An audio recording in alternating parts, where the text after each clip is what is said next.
Hello guys, alam niyo ba na ang mga hayop natin na mga alaga o pets ay nakakaramdam din ng mga pagkakasakit ng kanilang amo. So yung alaga ko, ito si Sitaw. Palibasa, alam ko na nararamdaman niya na may something na nangyayari sa amo namin. So, ayan, malungkot siya guys. Alam niyo ba yung una na yan? Itinatabi nung alaga ko sa kanya.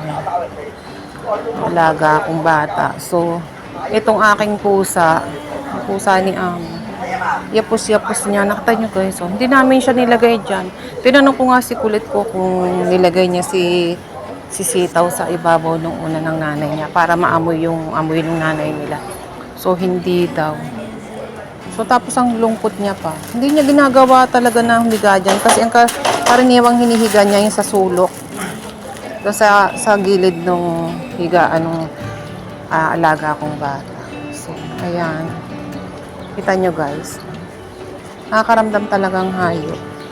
Nalulungkot din sila.